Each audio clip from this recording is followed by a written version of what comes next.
question, so, ngayon, ang dami mo ng opportunity. Why are you still hired, di ba? Yung parang nasa corporate. Anong logic behind that? Sabi ko nga, in corporate, number one, I think I'm okay. I'm enjoying the corporate job.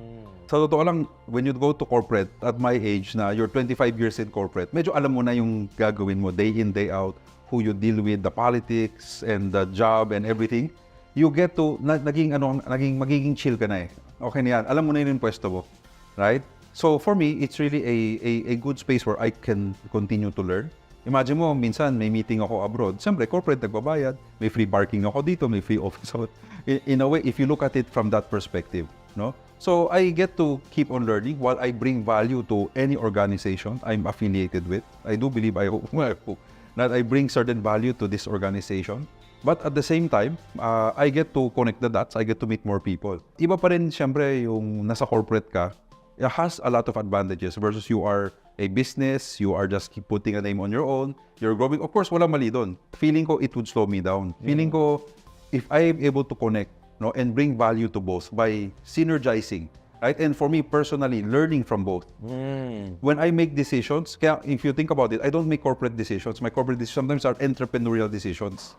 So very non-traditional ang style of play ko, even in corporate. No, how I approach, for example, tax, how I approach risk, how I approach even how my marketing is run and how my operations are run here. Makita mo, sabi na, inchi ka magpatakbo.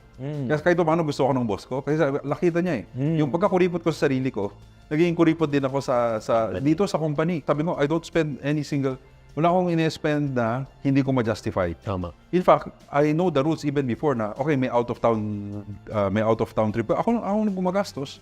Kasi as an owner, I do it like that. Kailangan mag-flight ka, may flight. Oh, medyo mahaba yung flight to Singapore. Sabi ko, hindi, Singapore, 3.5 hours. Training ko sa multinational yan eh. Pag less than 4 hours, economy ka. Right? So pag more than, kasi, siyempre, kakayanin mo na yun, di ba? Pero if more than 4 hours, then pwede kahit paano, you can choose if you want a higher class. So even ako, right now, I can decide.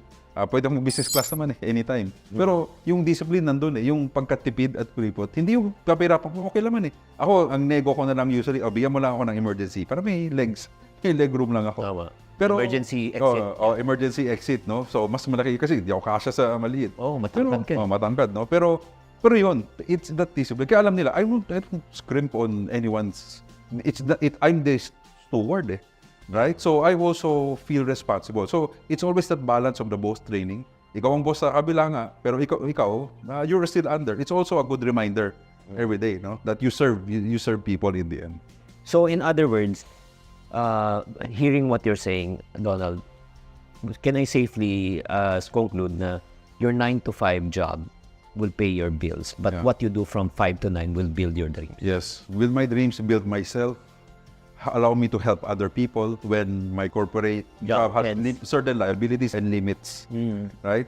So, yun kasi yung magiging minsan yung mga ang daming nakikinig ngayon sa corporate na sinasabi nga na yun nga, number one, tsaka na lang ako mag-build ng dream business ko pagkatapos.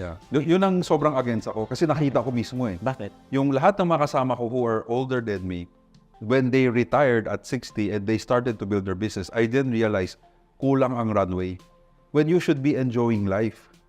Right? When you should be enjoying life. And sobrang grabe, at 60 na nag-retire ka, doon mo ibibigay sarili mo sa iyo yung pressure to set up a new business. Right? But why not create, sabi ko create small business, grow it, right? Kahit na hindi ikaw 100%. Wala nga akong business na ako 100% Wala. Laging sabi ko, I'm happy with, there are some may 2% lang ako. There are some na naka 40% ako, depends. Right? On the time I will spend for each business.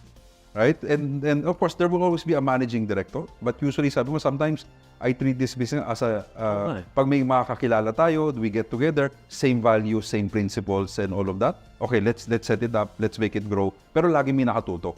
Always remember ang negosyo. Pag sarili mo negosyo, kailangan mo tutukan yan. So, on my side, the value I bring in is really the network, the strategy, the experience. So alam ko rin, hindi ako makakatutok, pero pag every month, pag nag-board meeting, or pag may emergency, may kailangan may meeting, kabisado ko. If you ask me any of my business, kabisado ko, pati P&L nila. Right? Any of those business. Right? Because I'm there. I may not be there in present, pero yung iba, Minsan, may mancom nga ako like earlier, while driving in traffic, 8:30 to 9, nag-brief na ako on one of my agencies. Clients,